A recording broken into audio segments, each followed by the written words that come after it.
Hello and welcome to the BizDev Podcast, the podcast about developing your business. I'm David Baxter.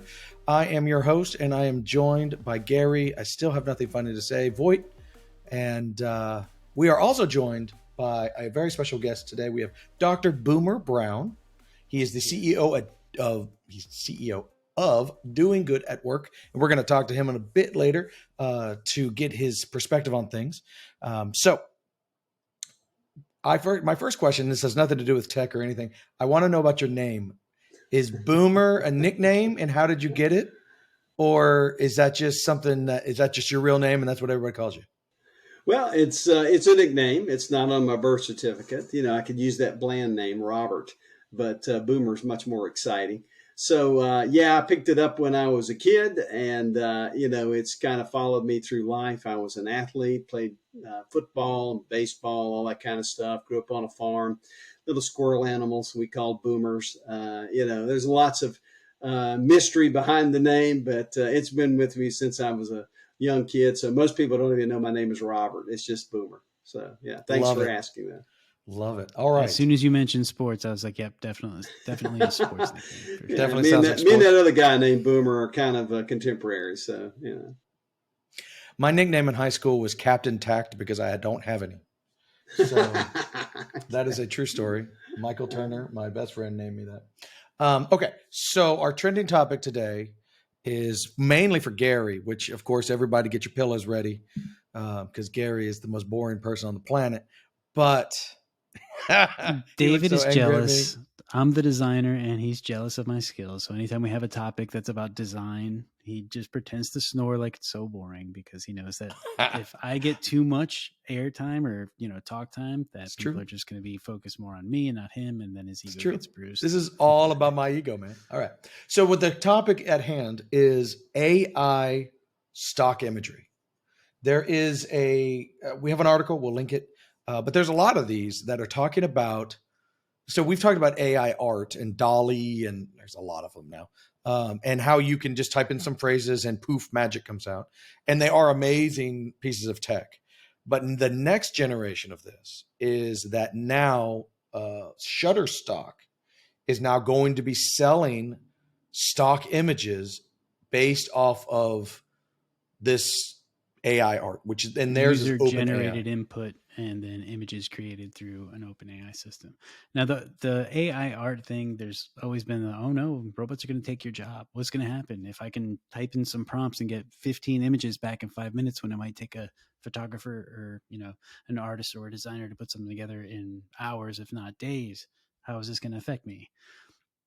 I tend to believe that the stock image version is probably a good alternative because as a designer, the countless amount of time hours added up of just scrolling through stock images from 5 different stock image sites, which Shutterstock is a company that owns a couple other different sites. It's not just Shutterstock. I think they also own, if I'm not mistaken, iStock and a few others. But oh wow, okay. If I were able to put in a prompt that says, young 30-year-old man, Asian, working on laptop, screen blank. And then I can get those images. But if I were to do that same thing and I were to say like a composition, right third facing or looking out window, and it could just make that picture just that much better and close enough. Yeah, man, that would save a lot of time, especially when you get into controversy. Things like if you're preparing images for a composition where there's going to be the main focus of the image here, text here, or the main focus of the image here, text underneath. Some of those sites, the stock image sites, have like a search filter where you can choose composition. But if you were to put in your own parameters and not have to spend 30 to 40 minutes going through all the options, that's a big game changer. It's just now the quality of their photography or their photorealistic imagery is not close, and I don't think it's going to be close anytime soon. So if this were more illustration based or even composition, like okay, let's say if it were an editorial illustration, and you say, okay, in the background I need the Leaning Tower of Pisa, and then in the foreground I want a dolphin, and then an airplane, something for travel. You know what I mean? And then you could get 15 different compositions of something like that in different styles to use. That'd be really cool. So the controversy is not that people are doing it. The controversy is that these AI gizmos were fed data. That's how they get smart, right? For the million foot view of artificial intelligence / machine learning is that you take a bazillion pictures of said subject and you feed it into this algorithm, and the algorithm learns. One of the oldest examples, getting a computer to recognize what a horse was versus not a horse. And so you send them a million photos of a horse, so it says, okay, this is a horse, and then therefore it can say what's not a horse. So in this case, thousands and thousands, if not millions of photos and art and this, that, and the other, that was from thousands and thousands of artists were fed into this. So now the big controversy is, hey, that looks like my art that this thing is generating. I should get a cut of that. And what Shutterstock is kind of getting ahead, there's nothing legal about that, by the way. Obviously, artists have been stealing and borrowing for centuries. So just because if I paint my own thing, what was it? Good artists borrow, great artists steal. Isn't that the classic line? So that's not new. So legally speaking, Shutterstock doesn't have to do anything. If Gary was an artist, there it is. Oh, look at that. Is that your book, Gary? You pimping your own book there? From Austin Kleon. It's a little book called Steal Like an Artist that talks exactly about that. All art is, the creation of art can be an original thought, but the process of creating that art and the images that you create are not original. So all great artists steal. All right. Stop with the plug, whatever. I don't get time to talk about design. I'm taking it. No, Kali, I'm getting tired, more and more tired as this goes on. What is interesting though is Shutterstock's trying to get ahead of this by saying, hey, we're going to create a creators fund similar to like Fortnite. And if you buy said art from our gizmo, you will pay an artist in our creator fund. They get a percentage of it. That's just purely a goodwill thing because legally they don't have to do squat. Right. But they are doing it so that they don't tick off all of the regular people. I think it's a great idea. I think this will be short-lived though, because then they're going to find out that all the competitors are not doing this and they get to keep more profit and therefore they'll stop doing it eventually. That's just sad capitalism right there. But that's a band name right there, sad capitalism. Anyway. But they've married DALL-E as their generator, as their AI generator. I think everyone they probably have a specific. Well, I mean, there's like, what was the other one? OpenSea, is that one? No, OpenSea is what you sell NFTs on. Yeah. Okay. What was the other one? There's OpenAI, which I think is what Shutterstock is using. Yeah, maybe that's. There's DALL-E and Bing married. That's probably what you're thinking of. Bing married DALL-E, and a future version of Bing, you can actually do create art straight from your search results. Which I have no idea. When I say best deals on hotels in California, I don't want art. I know. Bing is always the worst ideas at the worst time. Image tab in Google, but AI generated art. I wonder if our guest Boomer, do you have an opinion on the controversies surrounding AI generated art or imagery?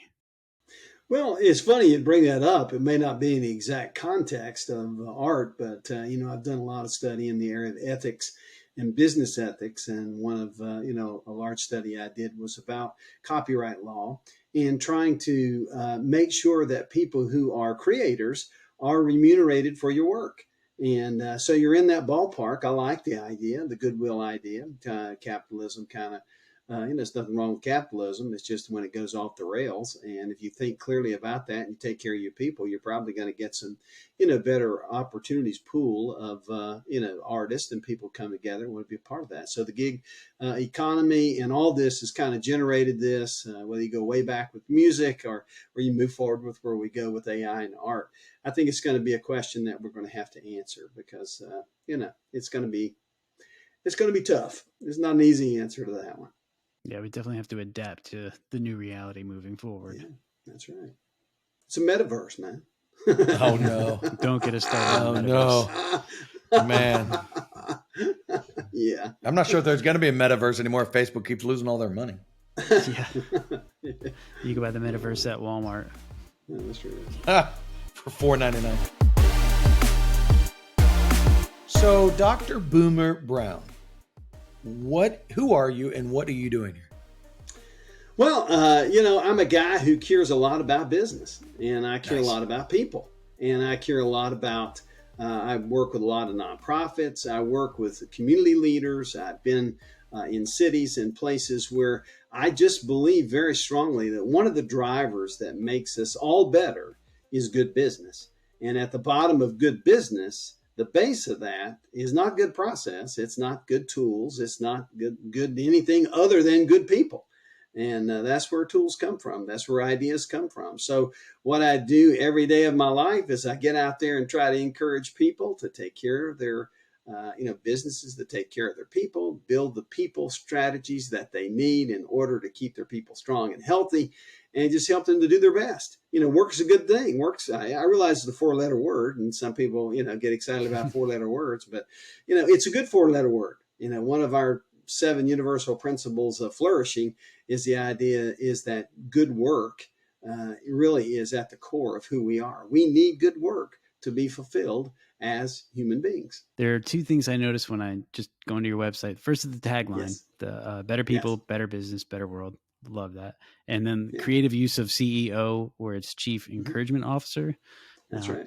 David, since we are Big Pixel, David wants every employee to have the moniker with the word pixel in it as their title. He's Chief Pixel, I'm Head Pixel Crafter, things like that. So when I saw that you changed the executive encouragement, I like that. That's right. 2 points to you for that one. Yeah, go ahead. Thanks. Appreciate that. That's what I do, man. So practically speaking, doing good at work is training. Is that what you guys do? You train people to treat their people better? Is that? Well, we start with this formula. We're a 501c3. Most people don't know that, and they think if they find that out, they think we function like a normal nonprofit. The issue is we don't.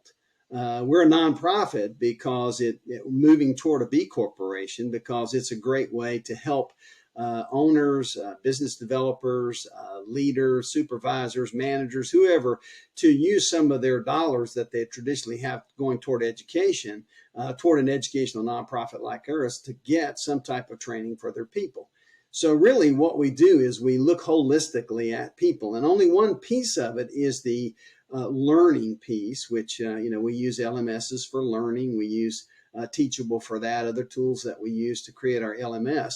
But at the base of that is knowing who your people are, using certain tools to figure out what their personality styles are, what their learning styles are, all kinds of things that traditionally education looks at, but leading to help them develop their strengths in their business acumen. So whatever they're doing, we want to make them better. So it starts with caring about your people. It doesn't start with educating. They don't really care how much you educate them, or necessarily, not everybody cares just about the bottom dollar pay. A lot of people work and are excited to be in a culture that's growing when they know that somebody at the top in the middle cares about them. So some of the things we deliver are caring programs, how you care for your, people. There's thousands of ways to do that. And we've got hundreds of companies that nobody does it the same. Maybe there's a base idea that they build on, but it's very customizable for your company. So yeah, we're going to help develop your people, because we know that better people make better businesses, and better businesses make a better world. And so that's the whole idea. It's very simple to understand. It's not rocket science. Figuring it out is what we help you do. So how has the pandemic / remote work world changed your world?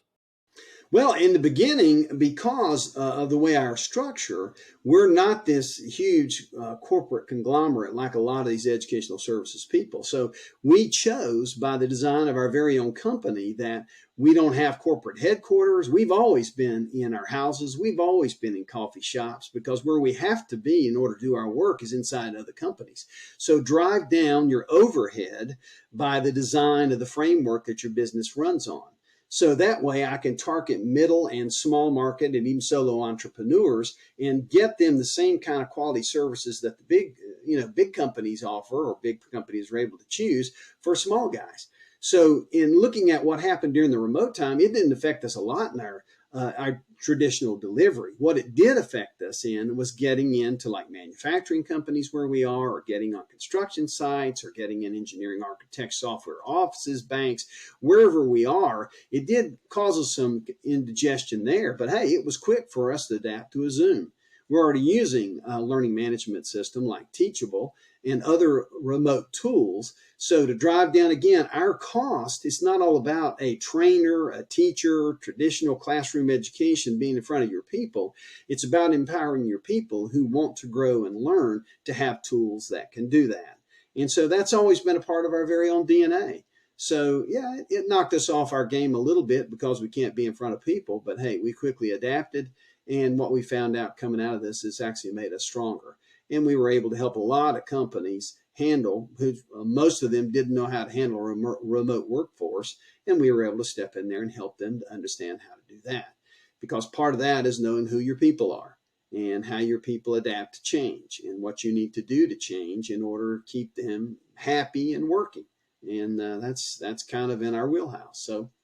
And now today it would be teaching people who are used to the remote work atmosphere, and the businesses that employ them, how to handle the going back to the office versus hybrid model or remain remote. And, That's you know, right. we've seen reports saying that, remote work is not as good as in-office work. And then we've seen Yeah. reports saying that as soon as remote workers come back to the office, productivity drops because they don't feel as though they have the same freedoms or trust that they had prior. So I guess that's a little bit of That's a a good double-edged point. sword that you have to deal with. Yeah.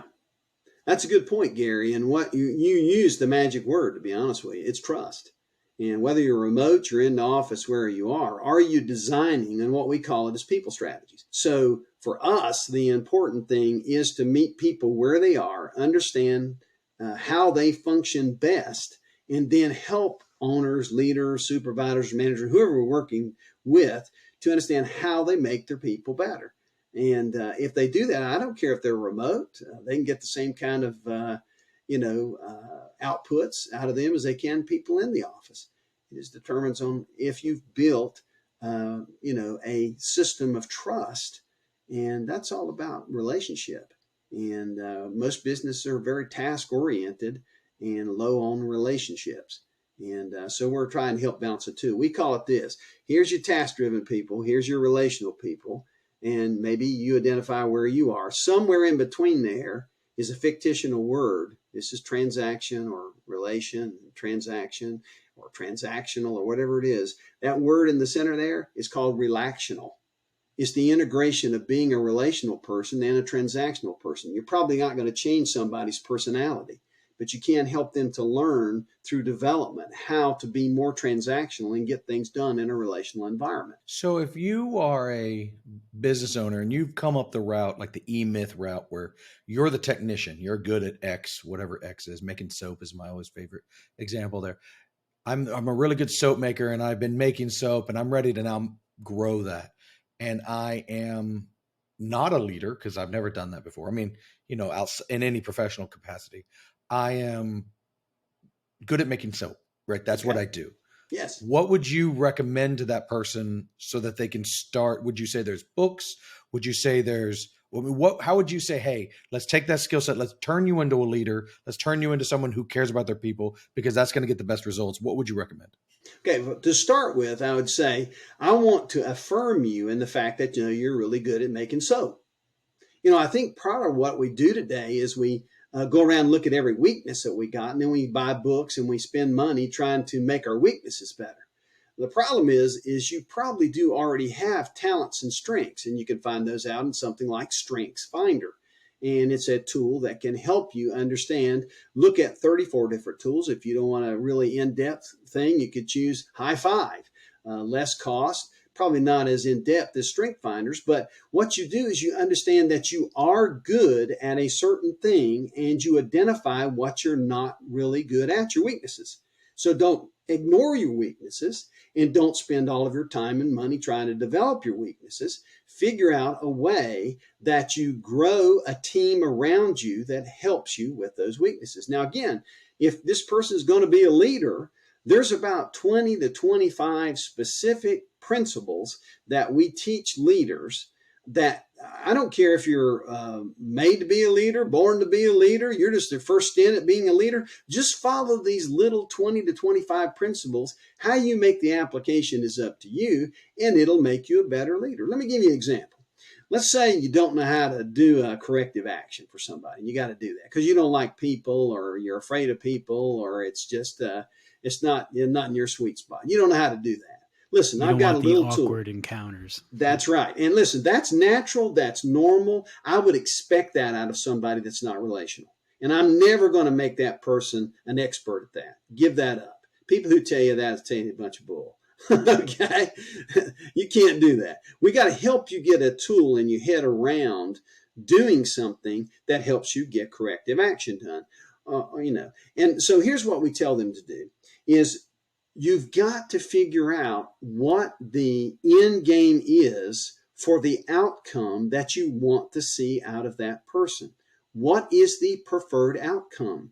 You need to have a vision for that preferred outcome.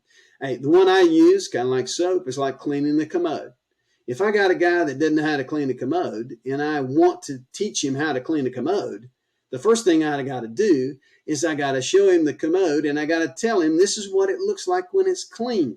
There are no rings around here. There's no pink and black stuff. It's sparkling. I'm trying to give you a visualization of what that looks like. Then you have something that you can help that person to aim toward, because we're all teleological, meaning that we're drawn toward an idea or vision of something. It's a preferred outcome is what we call it. So if they start doing it and they're not doing it well, we teach you something like the 1 Minute Manager tool by Ken Blanchard. And we help you to understand that this is a 3-step process. If you set the vision and you go back periodically and you check, it's not there. In corrective action, the first thing you ask is, what are you doing? And let them describe to you what you're doing.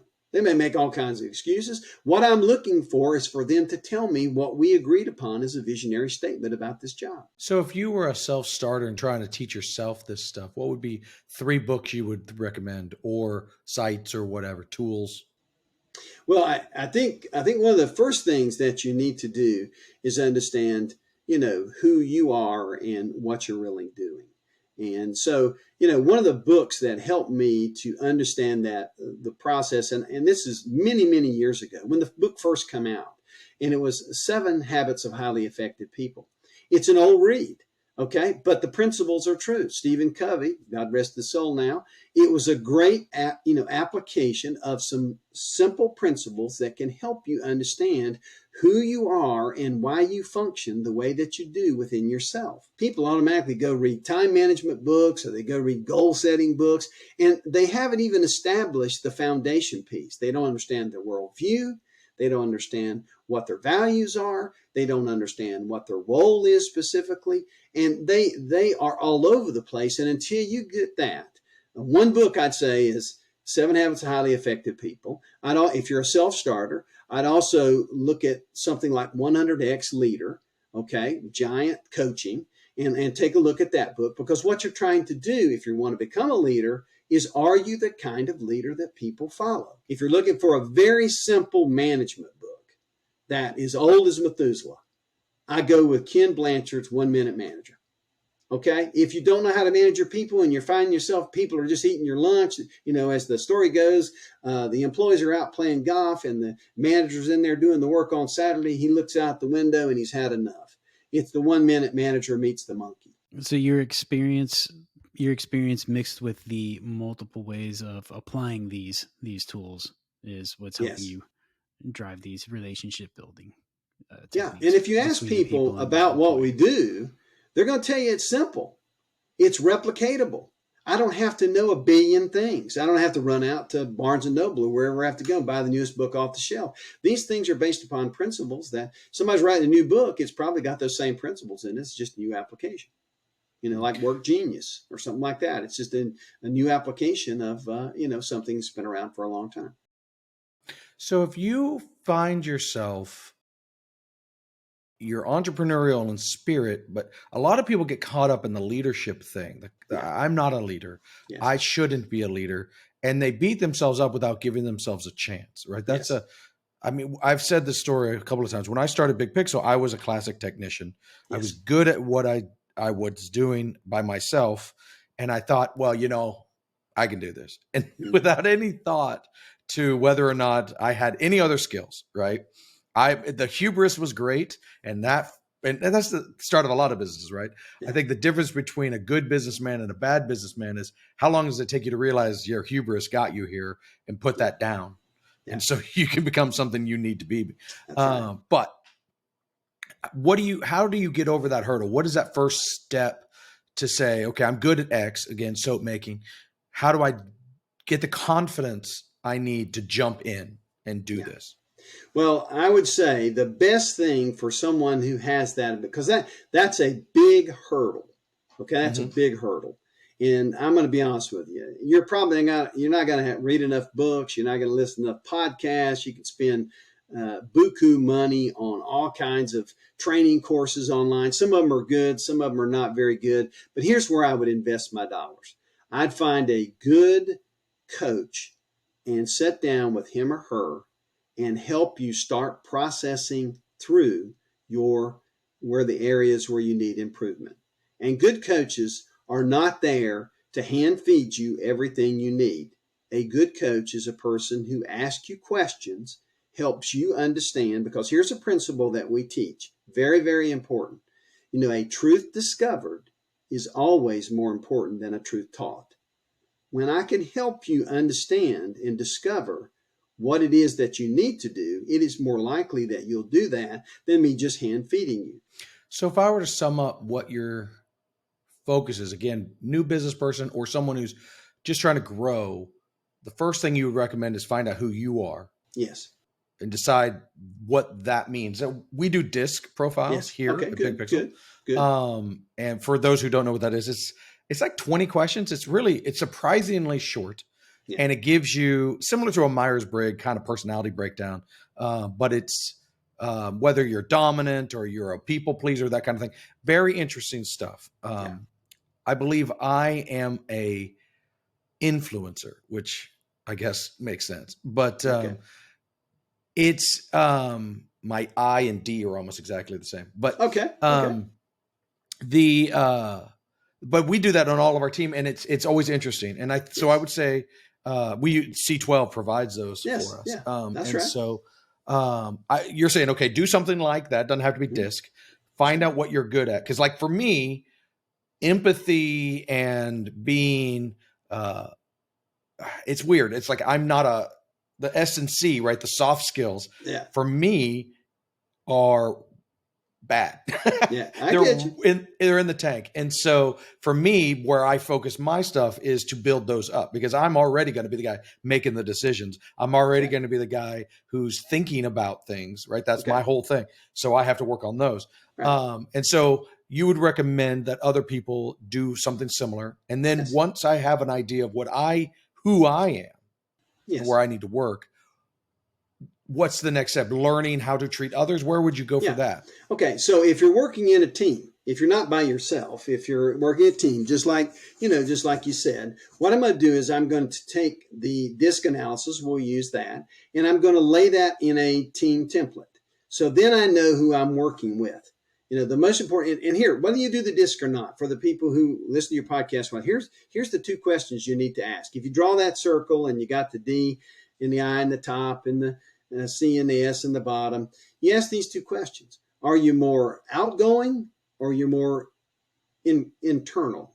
You ask that. And if you're more internal, you're more introspective, whatever, introvert, whatever word you want to use, you're in the bottom. You're down here where the C and the S's are. If you're more outgoing, you're up here where the D's and the I's are. Here's the second question. Are you more people-focused or task-focused? If you're looking at hemispheres. Here's the northern and southern hemisphere. The 2 questions there. Outgoing, introverted. Here's the, east and west. Okay. Are you more people-focused or are you more task-focused? If you're people, you're moving over toward the I and the S. If you're more focused toward task, you're moving for the D and the C. So D's are driving, determined, doing, can be demanding. C's are critical thinking, question asking. I mean, all that kind of stuff. The I's, they're influencers, they're outgoing, they're those kind of, the S's, they're supportive, they're stable. And look, a D, what you do is this. If you figure out that your dominant is a D, then the one directly opposite of you is the one that most likely you're going to want to run over as a teammate. So if your admin or someone you're working with is an S, then you got to learn how to communicate and process when you're in the team environment, how you overcome that, because D's will run over the S's and the S's will cry. And the S's will always feel like they're never appreciated. The D's are completely aware. I'm so low on the C scale, you can't even see any of the yellow color. And here I am an IBMer because I'm a high I.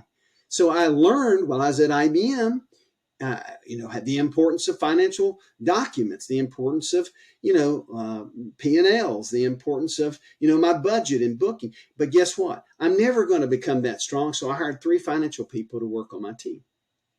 And guess what? I told them, because they didn't like to be in the front of the people, I would be their front person, always give them credit. You make me look good. Give me good reports. I'll let you do that stuff. It's just learning how to do that. So you understand who you are. You understand your leadership style. You understand where you've got some deficiencies. You find a few tools that can help you do that. You can do that on your own in an LMS, or you can do that in a coaching agreement, or you can sit in some type of joint webinar, a group of people that get together to do this. But you're trying to learn how you do what you're best at in the environment you are with the people that you're doing with to achieve the greatest outcome. And that's how you develop a people strategy. But listen, none of that matters if we don't take care of our people. So one of the lowest level of things that we offer is an employee care plan. We've been talking a lot about what your company actually does when you do have the clients to do it. I had a question, since you just mentioned emailing out things to kind of keep your clients engaged.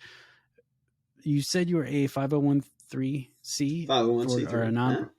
Sorry, 501c3 nonprofit. We just call that nonprofit. So in order to get that profit, what kind of outreach do you guys do as a team for your marketing efforts? Is it something as simple as just like, I'm assuming in your line of work, of course, there's going to be some lead generation tactic and just cold calls or emails, but I'm also pretty sure that word of mouth and recommendations go a long way in building trust between, potential clients and yourself.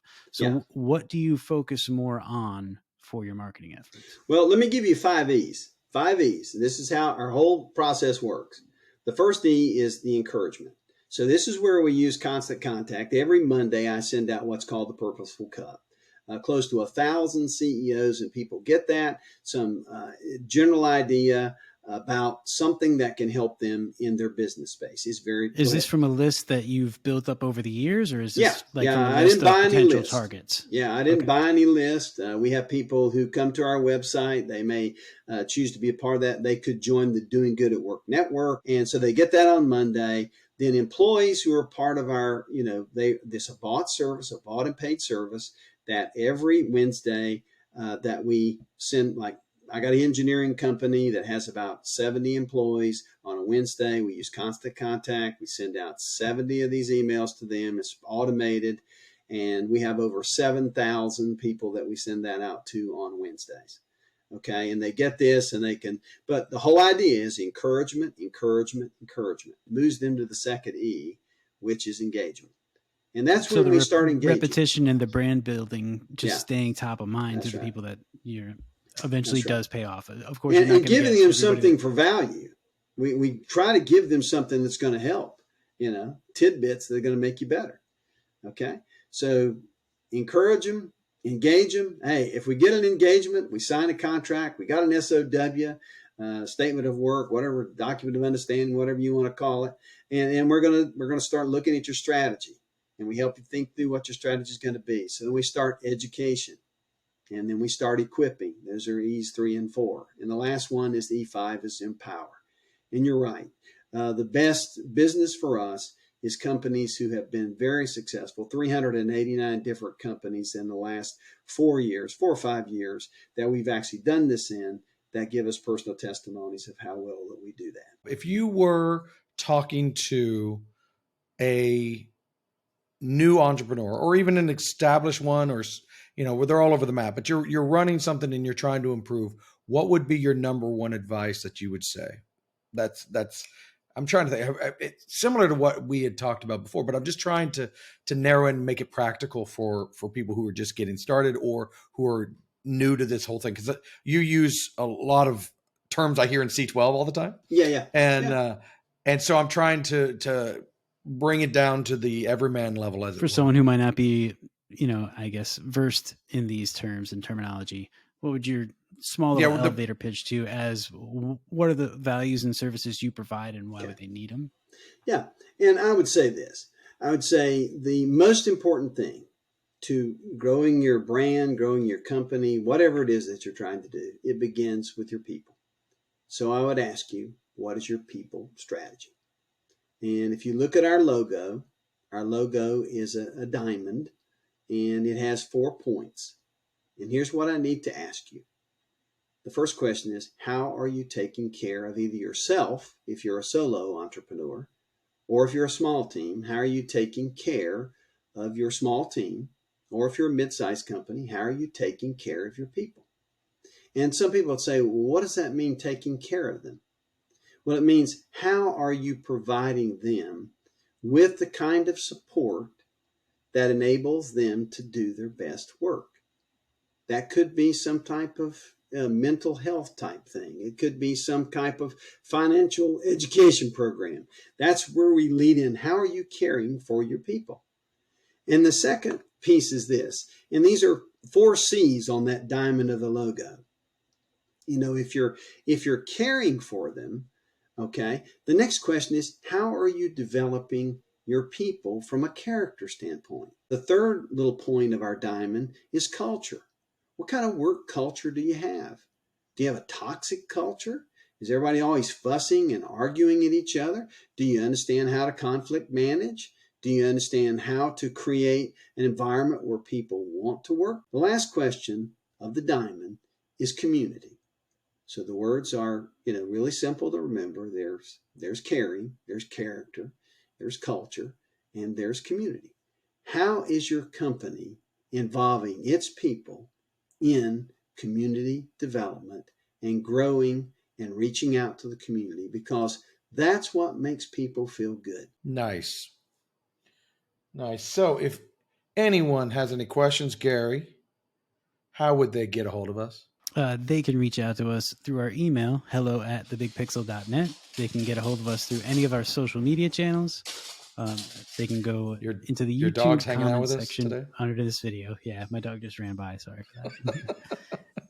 And so until then, we're going to be out here for now, and we will see you next week. But we just want to say thank you again to our guest, Boomer. And it was Dr. Boomer. What are you a doctor of? Well, it's funny that you would ask that, because if you listen to me, you think I'm some type of business guru. Psychology is what I would assume. Well, I do have one of those undergraduate degrees. I also have a physical education and religion, but my master's is actually in divinity. And my theology degree, I actually completed my PhD in theology, and my doctoral dissertation is the integration of technology and theology, which I wrote while I was at the IBM company. Cool. Very cool. Yeah, it's different. All right. Well, thanks again for joining us today, man. Thank you so much for your Very time. insightful. We really appreciate it. Great, guys. Appreciate your time. All right. So until next time, guys, we will see.